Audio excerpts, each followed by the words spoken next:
On ne peut pas donner ce qu'on n'a pas. Donc, lorsque votre réservoir intérieur est rempli, vous pourrez donner beaucoup plus d'amour aux autres. Donc, d'abord, première chose, donc qui je suis ne dépend pas de mon environnement, ne dépend pas de qui est en face de moi. Donc, c'est une entreprise qui a 3 volets. Le chiffre 3, justement pour indiquer, je m'adresse aux individus. Donc, nous nous adressons parce que c'est une entreprise qui est qui est composée d'experts aussi. Je parle de notre cercle d'influence et après, je parle des sphères d'influence. Donc, Hello,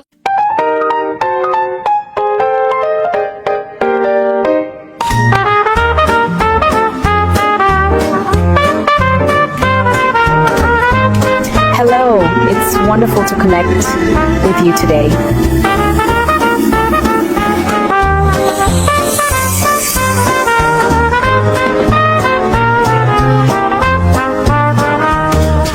Bonjour chers téléspectateurs et bienvenue à notre émission Plume d'Or, notre rendez-vous bimensuel à travers lequel nous recevons des écrivains, des auteurs du Canada, de la diaspora et d'ailleurs. Nous recevons aujourd'hui une personne d'un gros calibre qui est Madame Elodie Niapka, d'origine ivoirienne. Elle est coach, elle est conférencière, elle est diplômée en administration des affaires et elle a également une entreprise qu'elle gère de main de maître. Bonjour Elodie. Bonjour Françoise. Comment allez-vous aujourd'hui? Mais très bien, surtout que je suis en charmante compagnie, donc ça ne peut que bien aller. Absolument, c'est un plaisir de vous avoir sur notre plateau. Nous présentons aujourd'hui votre ouvrage, votre potentiel, votre impact, le guide puissant pour déployer votre trésor intérieur et briller dans vos sphères d'influence. Alors, un titre tout à fait intéressant que nous allons sûrement pouvoir découvrir en détail dans quelques minutes. Alors, Elodie, chaque histoire de vie est une histoire originale et je suis sûre que la vôtre est tout à fait originale. Racontez-nous en quelques mots votre parcours et ce qui vous a conduit à écrire cet ouvrage. Ben, je vous remercie. Permettez-moi tout d'abord de remercier la plateforme qui m'accueille, les Plumes d'Or.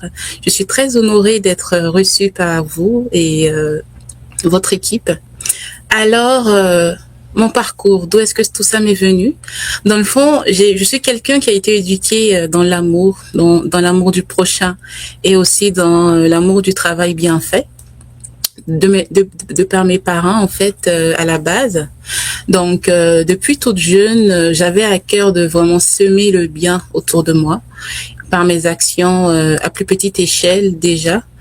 Ensuite, j'ai eu à intégrer plusieurs organisations. Déjà, dès l'âge de 11 ans, j'étais déjà dans une organisation qui a pour but d'œuvrer pour la paix dans le monde, la communauté de santé Gidio. Et par la suite de cela, j'ai encore mené d'autres actions auprès d'autres organisations pour justement contribuer à bâtir un monde meilleur. Pour moi, en fait, là, c'est que chacun a un but précis sur la Terre, mais aussi doit contribuer à améliorer, en fait, la vie des autres. Donc, par mes actions, mes écrits et tout ce que j'ai eu à faire tout le long de mon parcours, je crois que cette pièce-là, en fait, a pu être construite. Elodie, vous êtes arrivée au Canada il y a environ 8 ans. Et évidemment, vous avez fait un long parcours depuis ce temps-là. À cette époque-là, quand vous arrivez, comment est-ce que vous imaginez? Est-ce que vous imaginiez déjà en train de vous retrouver dans le développement personnel et écrire un livre? Effectivement, je suis au Canada depuis 8 ans, donc depuis 2017, aujourd'hui 2025. Et je suis très heureuse d'y être d'ailleurs. Le développement personnel, dans le fond, je l'ai découvert il y a plus d'une dizaine d'années. Et pour moi, cela est parti de la lecture. Donc, j'adorais lire à la base. Et j'ai commencé à m'intéresser à certains livres de développement personnel qui me permettaient d'aller plus loin dans ma culture. Et j'ai appris en fait que tout part de la connaissance de soi. Donc, au fil du temps, j'ai eu à faire des introspections pour mieux me connaître, savoir comment utiliser différents leviers pour me développer. Également, tout au long de mon parcours, j'ai acquis des expériences aussi parce que j'ai eu le premier poste de leadership que j'ai eu, c'était à l'âge de 15 ans. J'étais la responsable des filles d'une organisation dont j'étais la plus jeune d'ailleurs. Donc, j'ai eu à gérer ces personnes-là étant plus jeune. Donc, le leadership et tout ça, je l'ai acquis même depuis longtemps. À la suite de ça, en fait, je pense que la plupart de mes expériences extra-professionnelles et professionnelles m'ont permis aussi de développer toutes ces aptitudes-là qui font de moi aujourd'hui un leader, une personne qui impacte positivement. Donc, écrire aujourd'hui un livre de développement personnel, pour moi, ça allait de soi. C'est pour moi une manière de redonner ce que j'ai appris, ce que j'ai pratiqué au monde entier. Merci. Alors, partie du management des affaires, en passant par l'ingénierie, parce qu'à la base, vous avez eu un diplôme d'ingénieur en logistique des transports, pour arriver au développement personnel, qu'est-ce qui a créé le déclic pour que vous vous retrouviez dans ce domaine? C'est vrai. C'est vrai parce que c'est un cas très technique. Être ingénieur et tout, c'est très technique. En logistique et transport aussi. Donc, on se dit pourquoi de là, elle passe au volet développement personnel. Eh bien, je pense que ça, c'est... Pour moi, d'abord, je pense que c'est vraiment des valeurs intrinsèques. Hein. Donc, j'ai toujours adoré la manière dont on gère les humains. Donc, même avant ma formation d'ingénieur, tout ce que je faisais, c'était basé sur certaines valeurs, sur certaines choses que divulgue le développement personnel, donc l'art de communiquer, le leadership, la gestion des personnes, comment influencer positivement. Donc, toutes ces choses-là, je les avais cultivées bien avant de commencer mon diplôme d'ingénieur.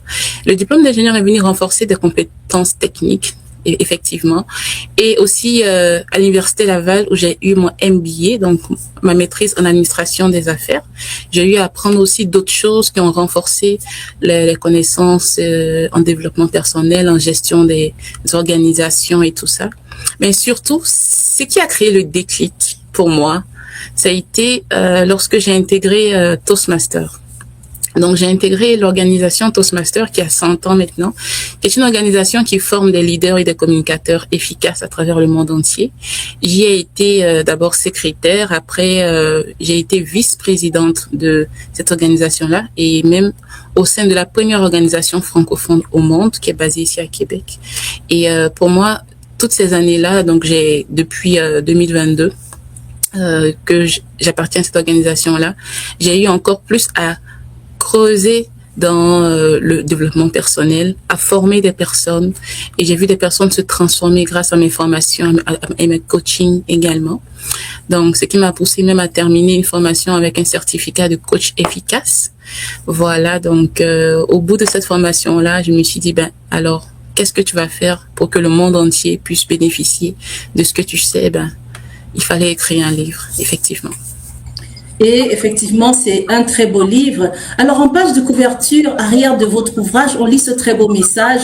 Ce livre est un guide puissant de développement personnel et d'éveil de conscience. Il vous aide à découvrir le potentiel immense qui sommeille en vous et à l'activer pour transformer votre vie et laisser un impact positif autour de vous. Alors, étant donné qu'il existe quand même beaucoup de livres dans le domaine du développement personnel, qu'est-ce qui fait selon vous la puissance de votre ouvrage? Merci, très belle question. Justement, je me rends compte qu'il y a plusieurs livres qui existent de développement personnel dans le monde. Le mien, il est particulier, il est unique. Je dis toujours aux gens, s'il y a un seul livre de développement personnel que vous devez avoir à votre chevet, eh bien, c'est celui-là. Votre potentiel, votre impact. Le guide puissant pour déployer votre trésor intérieur et briller dans vos sphères d'influence. Pourquoi est-ce que c'est le guide ultime, le guide que je vous suggère? Parce que nous avons une approche holistique. J'ai une approche holistique dans ce livre qui se base pas seulement sur le volet mental de la personne, parce que la plupart des livres de développement personnel vont nous parler du volet mental. Certains vont nous parler de spiritualité et d'autres vont nous parler du volet physique. Mais moi, mon livre englobe ces trois approches-là. C'est une approche holistique, donc globale. Donc, je parle de comment est-ce qu'on peut aller creuser dans l'aspect psychologique et tout ça, mais aussi dans le volet spirituel. Parce qu'un homme, je le dis dans le livre, un homme est fait d'esprit, d'âme et de corps. Donc, il faut explorer ces différents aspects pour faire de lui une personne complète.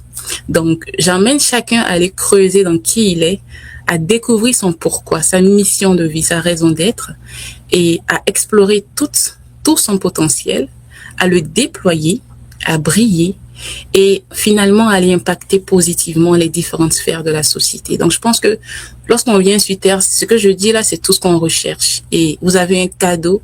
J'ai mis tout cela dans ce livre. Je vous fais le cadeau ne pas chercher 1000 livres de développement personnel. Parce que un livre parle d'une chose, un autre d'une autre chose, mais moi, dans ce livre, j'y mets tout. Et en bonus, je vous donne les lois spirituelles de croissance. On parle de la loi d'attraction. On aura sûrement l'occasion d'en parler. La loi de la semence et tout ça. Donc, vraiment là, si je dois donner un prix réel pour ce livre, je pense que ça n'a pas de prix. Ça n'a pas de prix.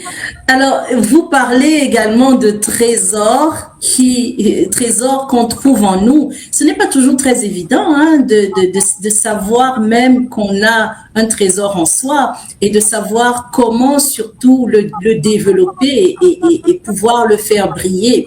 Alors, vous dites, chacun de nous a un trésor et il faudrait savoir comment le trouver et évidemment pouvoir le déployer.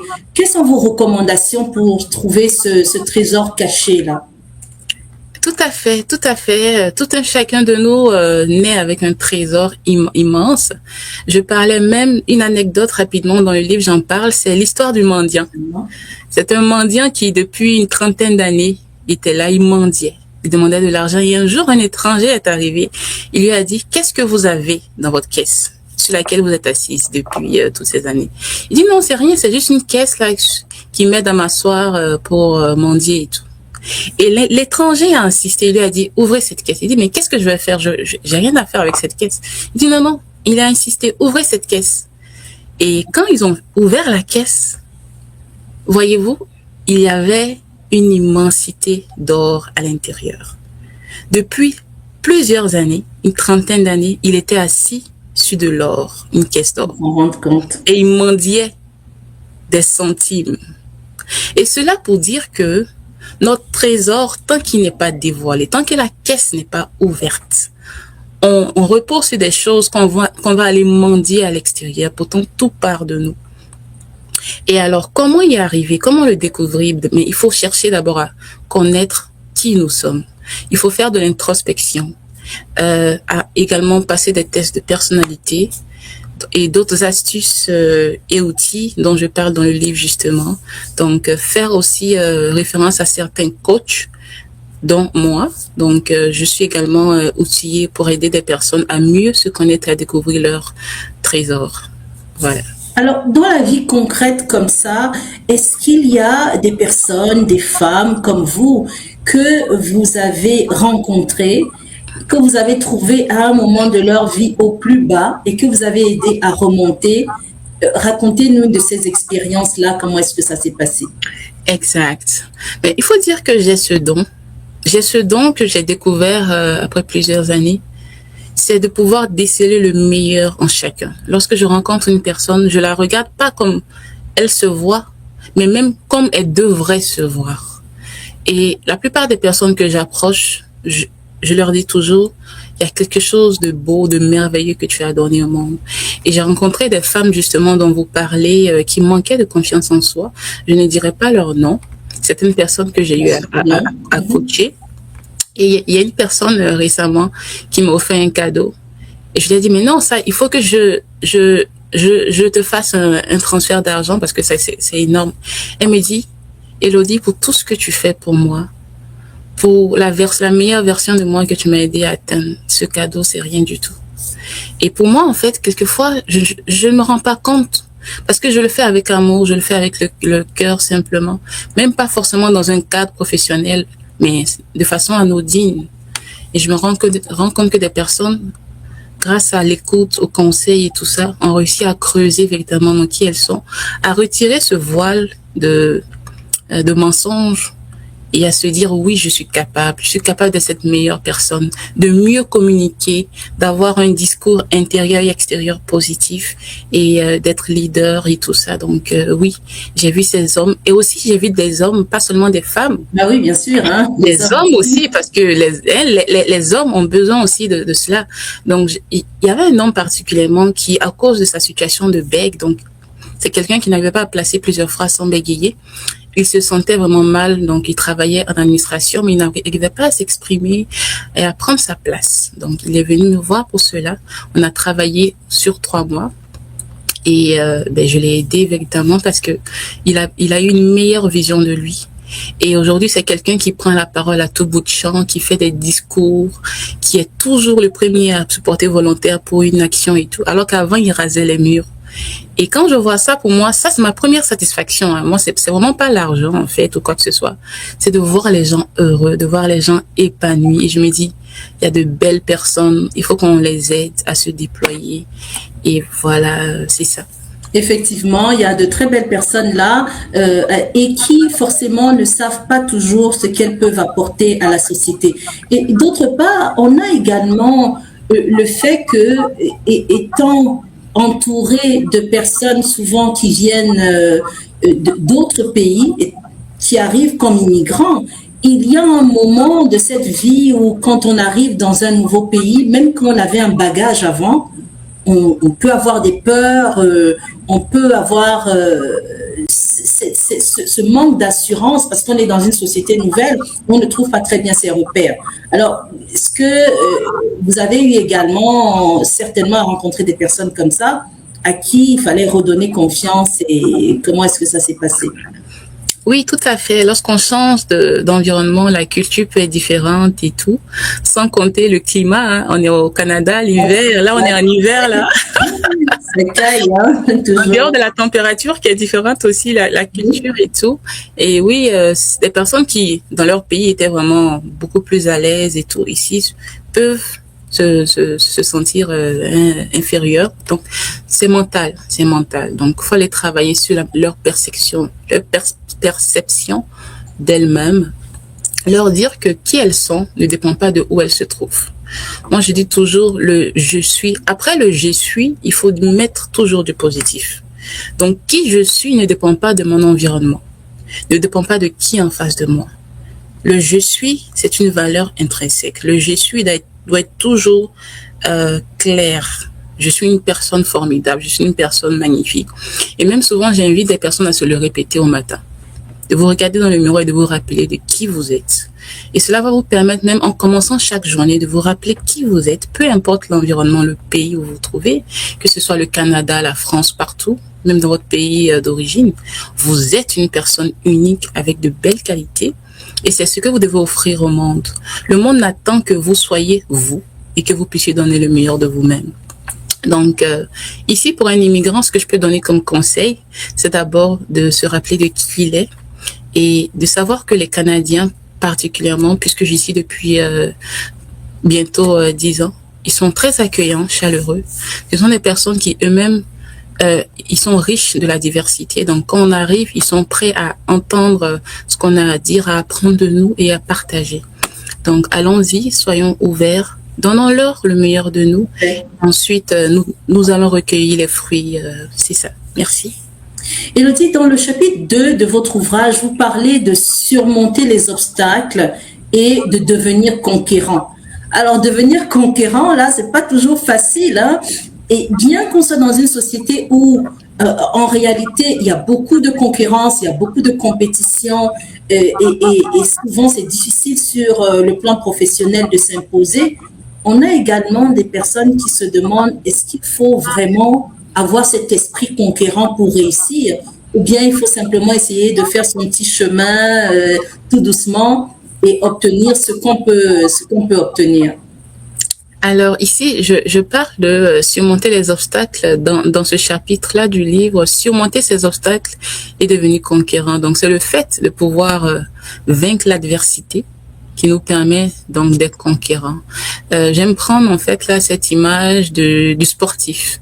Donc quand on part, on se dit que on va pour gagner la course. Et chaque jour de notre vie, on pourra rencontrer des défis. Mais comme un sportif, on garde l'objectif fixé en tête et on avance. Donc, ce n'est pas forcément une compétition avec les autres, mais c'est une compétition avec nous-mêmes. Par rapport aux objectifs de vie qu'on s'est fixés, pour atteindre nos objectifs, il faut alors se battre comme un conquérant. Peu importe les défis qu'on a en nous ou autour de nous, il faut se lever et prendre des décisions, passer à l'action pour y arriver. Donc oui, on peut y arriver, on peut surmonter ces obstacles-là, mais on ne va pas écraser les autres. Donc c'est pas dans la compétition, non, mais c'est beaucoup plus dans le fait qu'on avance tout droit vers nos objectifs. Alors, quel type d'obstacles sont rencontrés dans notre société aujourd'hui, tout particulièrement au Canada, et comment faut-il se frayer un chemin afin de pouvoir les surmonter? Je dirais les premiers obstacles, c'est vis-à-vis de nous-mêmes. Parce que quelquefois, on peut se limiter nous-mêmes. Avant même que les autres viennent se mettre devant nous, on peut se dire non, il y a telle chose dont je suis capable, et puis l'autre, non, ça c'est pour les autres. Donc, pouvoir se dire qu'on peut tout faire si on le veut, si on veut mettre les moyens pour y arriver, bien sûr, de bonnes choses, pas ce qui est malsain. Donc, tout ce qui est bon à faire et qu'on veut faire, on peut le faire. Donc, premier obstacle qui va être banni, c'est ce sentiment-là de ne pas être capable. Après, il y a le syndrome de l'imposteur aussi. Lorsqu'on veut faire des choses, on se dit que on pourrait être un imposteur dans ce qu'on fait, le regard des autres et tout.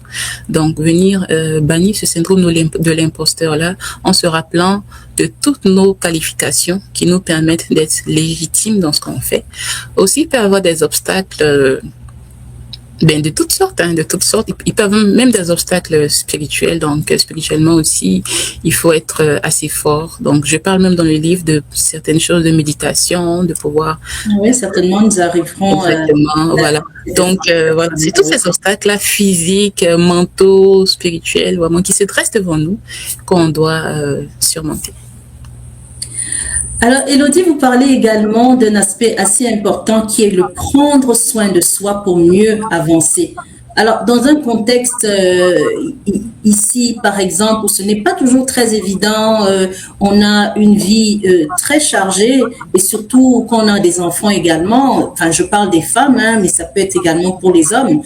Qu'est-ce qu'il faut faire pour pouvoir s'assurer qu'on prend soin de soi et également comment faire la différence? Parce que quelquefois, on accorde du temps aux autres, c'est-à-dire qu'on s'accorde du temps en groupe avec des personnes et on se dit, bon voilà, effectivement, on est en train de prendre soin de soi en ce moment-là parce que c'est du divertissement. Mais parfois, ce n'est pas du temps consacré à soi-même, c'est encore du temps consacré aux autres. Alors, comment est-ce qu'on fait la différence entre tout ça et quelles sont les choses qu'on devrait faire pour réellement prendre soin de soi et se sentir bien dans sa peau? Exact, c'est vrai, c'est vrai. Surtout pour les personnes qui ont beaucoup de dons de soi. Il y a des personnes qui trouvent leur satisfaction dans le fait de donner du temps aux autres, à leurs enfants, à leurs époux et tout ça. C'est super, c'est excellent. Aussi, pouvoir prendre du temps pour soi en tout ça. Donc oui, on peut le faire soit seul, soit avec les autres. Moi, je pense que ces deux choses, c'est un équilibre à avoir. Donc, première chose, c'est de prendre soin de soi. Je dis qu'on ne peut pas donner ce qu'on n'a pas. Donc, lorsque votre réservoir intérieur est rempli, vous pourrez donner beaucoup plus d'amour aux autres. Donc, d'abord, première chose, prendre soin de soi. Comment il faut arriver? C'est d'abord savoir ce qui nous fait du bien. Et qu'est-ce qui ne nous fait pas du bien? Comme activité, comme même musique qu'on écoute, comme lecture. Quelles sont les choses, les personnes, le type de personnes et tout qui nous font du bien dans la vie? Quels sont les gens d'endroits qui nous font du bien? Et lorsqu'on identifie, donc tout ça part dans le fait de se connaître. Lorsqu'on identifie ces éléments-là, on va maintenant les intégrer à notre routine quotidienne. Si par exemple le matin, je sais que lorsque je me réveille, j'ai besoin d'écouter la musique pour me booster, avoir un maximum d'énergie, ben je vais écouter la musique. Particulièrement, moi, je le fais. Lorsque je me réveille, l'une de mes routines matinales, là, je mets la musique sur mon téléphone, sur YouTube, dans ma douche. Pendant que je me lave, j'écoute ma musique, je chante. Je remonte avec ça pour continuer ma journée et tout ça. Donc, moi, j'ai toujours cette belle énergie-là qui commence dès le matin. Donc, quand on se connaît, on fait ce qu'on aime. Aussi, pouvoir s'éloigner des informations négatives de la journée. Les médias, il y en a pas mal de choses qui véhiculent. Il faut pouvoir sélectionner ce qui entre en nous. Parce que ce qui entre en nous va transformer notre état intérieur et puis on ne pourra pas donner le meilleur. Donc, si on entretient le négatif, finalement, on ne pourra pas être une personne joviale, positive pour nos enfants, pour notre mari.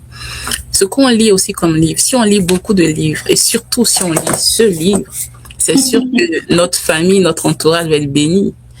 Donc, c'est vraiment tout ça qu'il faut faire. Et puis aussi, le deuxième volet, d'être avec les autres. On ne peut pas être heureux seul, je le pense. Donc, entretenir ce bien-être-là au sein de son couple, de sa famille et de son cercle en général. Je vous remercie.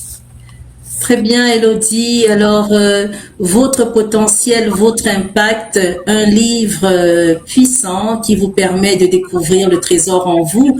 Nous allons nous arrêter pour quelques minutes de publicité et nous nous retrouvons dans un instant. Restaurant Le Lion Blanc, la référence des restaurants à Québec. Ici, ce n'est pas qu'un lieu, c'est une atmosphère, une signature, un espace où chaque événement devient un moment d'exception.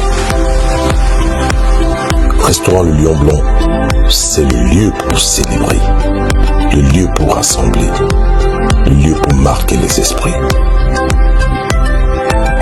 Au restaurant Le Lion Blanc, vous découvrez l'harmonie, l'identité, les caractères. Ici, ce n'est pas juste un restaurant, c'est une expérience. Restaurant Le Lion Blanc, venez goûter, venez célébrer, venez vivre. Des plats généreux, des saveurs authentiques, une cuisine qui réchauffe le cœur et éveille les sens, un espace pour accueillir toutes vos activités. Au restaurant Le Lion Blanc, goûter, c'est adopter. Contactez-nous au 581-994-4990 ou tout simplement rejoignez-nous au 193 rue Chabot à Québec. Ouvert mercredi et jeudi de 15h à 23h. Vendredi à dimanche de 12h à 23h. Alors, Élodie, tout à l'heure, nous avons, dans la première partie, exprimé qu'est-ce que c'était ce trésor qui était en nous, comment le développer, comment prendre soin de soi. Et évidemment, votre ouvrage, vous le continuez dans la deuxième partie en clamant « Oser briller ». Alors, vous énoncez également des valeurs qui sont communes à ceux qui brillent. Dites-nous-en un peu plus là-dessus. Tout à fait, je vous remercie. Donc, en fait, j'ai toujours dit que le monde veut briller, les gens veulent briller, mais est-ce qu'ils savent de quoi il s'agit quand on parle de briller? Il ne s'agit pas juste de porter des vêtements, des parures qui brillent et tout, mais cela part de l'intérieur. Lorsqu'une personne intérieurement a des valeurs d'amour, d'intégrité, de justice, donc ces valeurs essentielles qui, comme une ampoule, donc allons-y avec l'analogie d'une ampoule. Une ampoule, elle brille parce qu'à l'intérieur, il y a des éléments qui la font briller. Donc, une personne, c'est comme ça à l'intérieur, lorsqu'on a un cœur pur, on marche dans l'intégrité, dans l'amour, dans la joie et tout, cela se dégage dans nos relations. On est vraiment une personne qui met cette lumière-là dans son environnement. Donc, pour moi, ces valeurs, c'est comme une base. Mais ce n'est pas tout. Lorsqu'on a ces valeurs, il faut maintenant refléter autre chose. Donc, il y a certains éléments, des caractéristiques comme le leadership, la manière de communiquer, l'attitude générale le vestimentaire, la richesse, comment est-ce qu'on gère notre richesse. Donc, c'est tous ces éléments-là qui font aujourd'hui qu'une personne brille un peu plus. Mais en partant de la base qui sont des valeurs essentielles. Alors, vous particulièrement, vous brillez aujourd'hui, hein, chère Élodie. Merci. Vous êtes toute belle. Et alors, dans votre ouvrage, vous dites à un moment donné, je cite, « Nous sommes à un moment unique de l'histoire où l'appel à se lever, à briller et à impacter notre monde résonne plus fort que jamais. Face aux défis personnels et sociaux, il devient crucial de ne plus rester dans l'ombre, dans la passivité, mais de choisir d'allumer la lumière en nous et autour de nous. » Alors, ça c'est assez grandiose. Allumer la lumière en nous et surtout penser également à faire briller cette lumière-là autour de nous. Ce n'est pas toujours évident. Et qu'est-ce que vous conseillez à ce niveau, Élodie, pour que ça puisse se réaliser? Exact. Donc, pour faire briller cette lumière autour de nous, je parle de notre cercle d'influence et après, je parle des sphères d'influence. Donc, lorsqu'on a déployé son potentiel et qu'on est une personne qui brille, hein, qui vraiment est au grand jour, qui impacte et tout, comment est-ce qu'on peut véritablement apporter cette lumière-là dans notre entourage? D'abord, il faut reconnaître qu'on a un cercle, le cercle restreint, qui est notre famille, les amis, la communauté qui est autour de nous, le cercle professionnel. Donc, c'est vraiment d'abord aller être une personne qui apporte des idées positives, qui pose des actions concrètes pour faire avancer les choses. Une personne qui donne l'exemple, un leadership inspirant, qu'on soit leader ou pas, qu'on soit une personne qui pose des actions qui font avancer les choses, qui contribuent au bien-être social et tout. Et après ça, je parle aussi des sphères d'influence de la société. Notre communauté, notre société plutôt comporte plusieurs sphères d'influence. Nous avons la santé, l'éducation, la famille, l'économie, les médias et tout ça. Comment est-ce qu'on peut se positionner dans chacune de ces sphères pour impacter positivement? D'abord, c'est de reconnaître quelle est la sphère dans laquelle est-ce qu'on a plus d'impact. La première sphère, c'est la famille, parce que toute personne vient d'une famille. Donc, impacter même dans sa famille déjà, c'est la première des choses à faire. Ensuite, dans l'éducation. Donc, reconnaître les sphères où on peut aller agir. Moi, aujourd'hui, particulièrement, j'agis non seulement dans la famille, dans l'éducation, à travers mes formations et tout. J'agis dans l'économie par mon entreprise. Donc, je suis quelqu'un qui déploie des services et tout pour non seulement créer de la valeur, mais aussi contribuer au développement de la société. Donc, toutes ces actions-là qu'on pose, et bien sûr, je donne des stratégies dans le livre. Je ne pourrais pas toutes les citer. Vous verrez les stratégies pour impacter dans ce livre. Élodie, vous abordez le sujet de la spiritualité. Vous en avez déjà un petit peu parlé au courant de cet entretien. Pourquoi est-ce que vous pensez que c'est important? Lorsqu'on sait en fait que nous vivons également dans une société qui est beaucoup plus attachée à la matérialité, pourquoi vous pensez que c'est important d'aborder la spiritualité et quelles sont ces lois spirituelles-là dont vous parlez dans votre livre qui devraient pouvoir aider une personne à briller? Merci Françoise. Donc oui, c'est vrai. C'est vrai qu'aujourd'hui, on parle beaucoup de matériel et tout ça, donc le matérialisme et tout. Tout le monde veut avancer, être riche, posséder des biens et tout ça. Mais je dis que le monde est d'abord spirituel. Hein? Tout ce qu'on touche est d'abord spirituel. Un ingénieur, même lorsqu'il conçoit quelque chose, avant que cela soit matérialisé, il a d'abord conçu mentalement, visualisé dans son esprit ensuite. Comment est-ce que cet avion, par exemple, prenons le cas de l'avion, comment est-ce que cet avion-là va être? Comment est-ce qu'il va permettre aux gens de se déplacer? Et ensuite, il a fait un schéma. Il a ensuite eu une stratégie, déployé des opérations. Puis aujourd'hui, on voyage en avion partout dans le monde. Mais tout est parti de l'immatériel. Donc, j'emmène les gens d'abord à être solides spirituellement. Ce n'est pas seulement avoir la pensée positive, mais on parle aussi d'aller explorer un monde spirituel qui est au-dessus de nous. Je crois que le monde est dirigé par un être suprême que certains appellent l'univers, d'autres Dieu. je ne pourrais pas prendre parti de quelconque personne selon la sphère religieuse à laquelle les gens appartiennent. Mais je pense qu'on parle de spiritualité. Tout le monde est spirituel parce que nous avons un esprit. Faut connecter son esprit à l'esprit qui est supérieur à nous, qui nous permet de vivre. Parce que c'est grâce à cet esprit qu'on vit.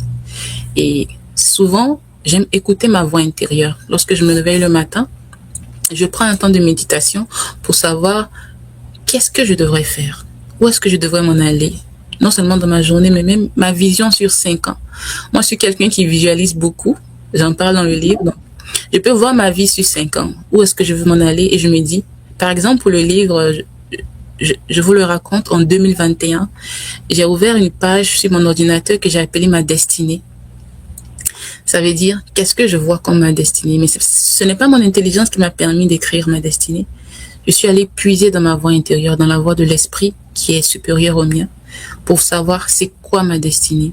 Et j'ai écrit toutes ces choses-là qu'aujourd'hui, quand j'ouvre mon ordi avec le document ma destinée, je souris parce que je me rends compte que je suis en train d'accomplir ma destinée. Exactement. Et je ne savais pas comment j'allais le faire il y a 5 ans de cela, mais j'ai tout juste écrit, j'ai demandé mais comment je vais y arriver? Et je me suis laissée guider justement par cette voix supérieure. Et j'ai posé les actions qu'il faut. Parce qu'il y a une différence entre le spirituel et le physique, il y a notre action. Même si on visualise des choses spirituellement, même si on pose des gestes spirituels et qu'on ne veut pas passer à l'action physique, cela ne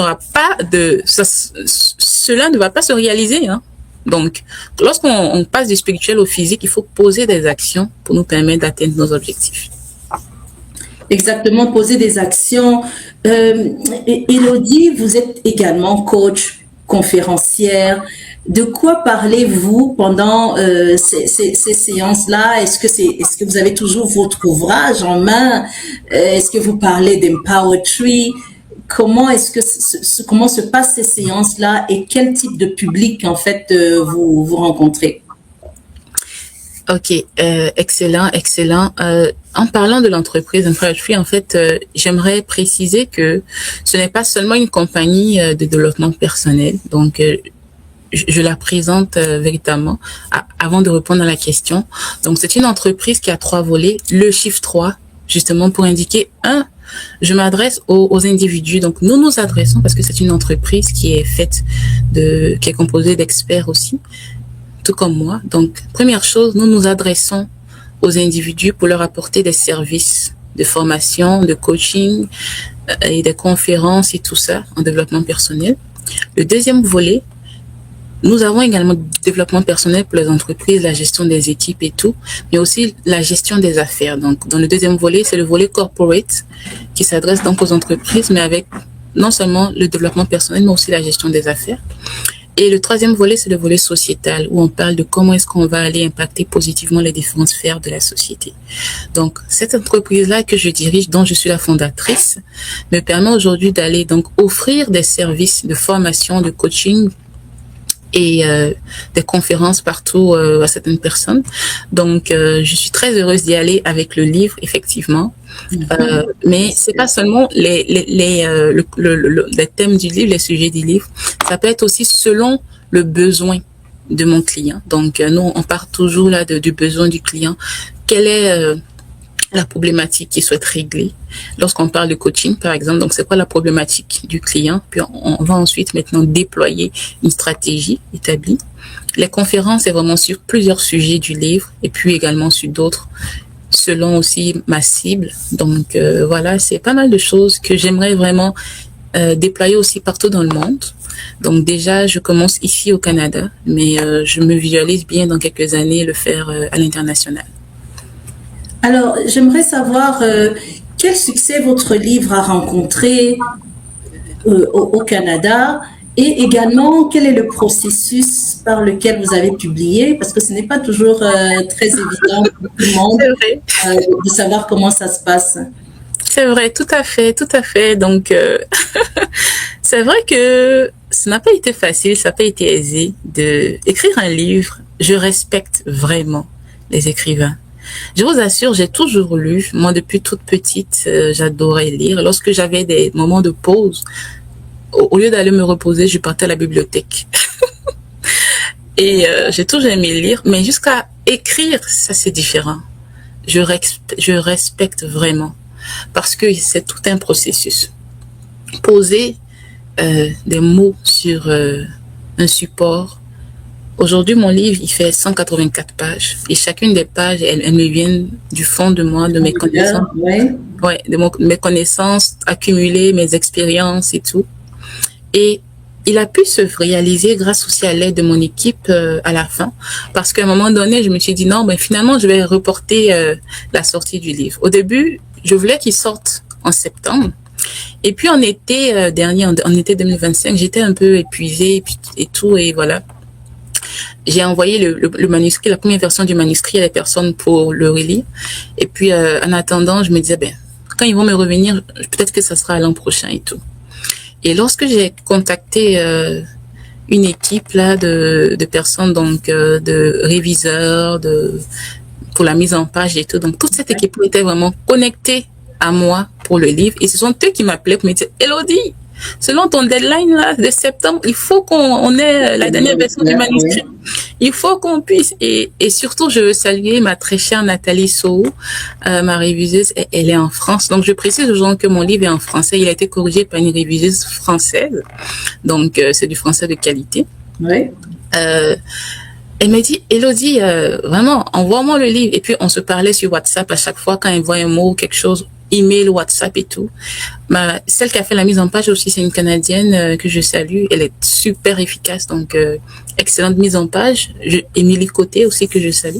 Je salue aussi l'équipe de Bouquinbec qui a fait donc tout le volet là de publication, impression du livre. Également Marie-Chantal Baguia pour la révision. Et surtout une personne que je ne peux oublier, vraiment. Ma très chère Karel Blais. C'est une amie, une sœur de cœur, qui a été la première à lire mon manuscrit. Étant donné qu'elle est réviseuse de profession, elle a également révisé le livre et je suis très reconnaissante, Karel, pour tout ce que tu fais. Et une chose spéciale, le livre a été aussi boosté par mon conjoint. J'ouvre cette fenêtre-là parce que souvent, en tant que femme, nous avons plusieurs casquettes. Hein. C'est pas seulement la casquette d'écrivain. Bien sûr. Je suis une mère de 3 garçons, 3 merveilleux garçons. Et il faut dire que je suis occupée. Maman a compris, hein. Ça se voit pas là. J'ai l'air maman avec une valise tout le temps en train de travailler. Non, je suis aussi mère au foyer qui s'occupe des enfants. Et j'ai un formidable époux qui me permet de pouvoir réaliser mes rêves. C'est pas toujours évident d'avoir des époux comme ça dans sa vie. Donc, je le remercie, je le salue déjà.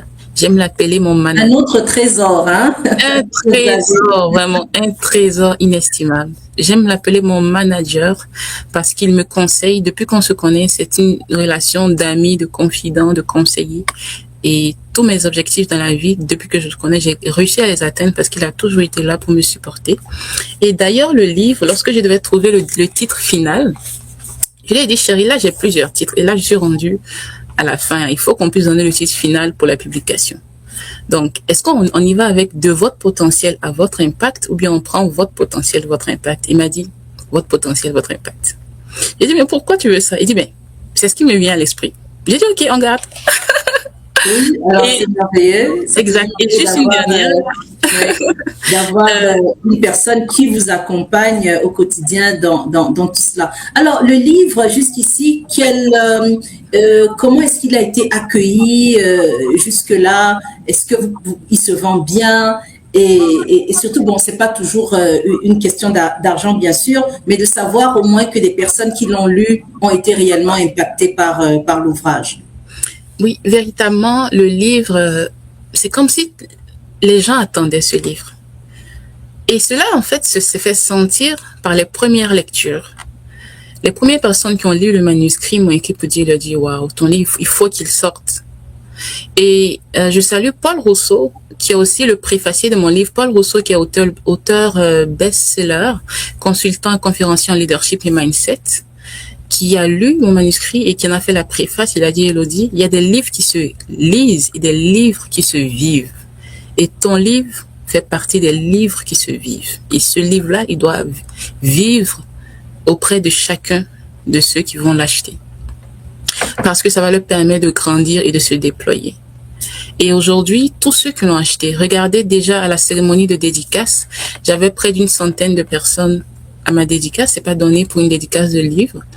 Ça a été organisé à l'Université Laval. J'ai rempli une salle, vraiment, les gens étaient satisfaits. Et après ça, pas mal de clients m'ont fait un retour. Ce qui m'a marqué le plus, je vous dirais, je me réveille un jour à 2h du matin et je vois mon téléphone, j'ai un message. Ok, je lis. C'est une lectrice qui m'écrit en plein milieu de la nuit pour me dire, Madame, votre livre, c'est une pépite. Magnifique. À 2h du matin, je vois son message et dis, waouh, je me dis que elle pourrait m'écrire à 8h, mais elle m'écrit en plein milieu de la nuit parce que ça a créé un déclic en elle. Et pour moi, c'est ça la satisfaction, que cela puisse impacter positivement les gens. Le côté financier, bon, ça c'est vraiment négligeable parce qu'on peut avoir de l'argent en faisant plusieurs activités. Mais ce livre-là, c'est pour transformer la vie des gens. Parfait. Transformer des vies, impacter, permettre aux personnes de briller. Alors, votre potentiel, votre impact, c'est un livre qui se vit. Élodie, nous nous retrouvons à la fin de notre émission. C'était un très grand plaisir de vous avoir, évidemment. On aurait pu continuer parce qu'il y a beaucoup de choses à dire. Malheureusement, à un moment, il faut bien pouvoir s'arrêter. Nous espérons vous revoir sur un de nos plateaux prochainement. C'était un plaisir de vous avoir. Votre potentiel, votre impact, cet ouvrage, comment est-ce qu'on peut l'obtenir? Alors, je vous remercie également. Ça a été un honneur pour moi d'être reçu. Et comment obtenir le livre? Il est disponible sur Amazon. Donc, Amazon Canada et partout dans le monde. Également, en allant sur mon site web www.empowertree.net plutôt, vous pourrez avoir aussi le lien de paiement. Et également me contacter via mes réseaux sociaux pour toute personne qui veut interagir avec moi via mes réseaux sociaux, LinkedIn, Facebook et tout ça. Je vous remercie. Merci Élodie d'avoir été avec nous aujourd'hui. Merci chers téléspectateurs d'être à ce beau rendez-vous littéraire toutes les 2 semaines. Nous vous retrouverons dans quelques semaines avec un nouvel auteur. En attendant, à très bientôt.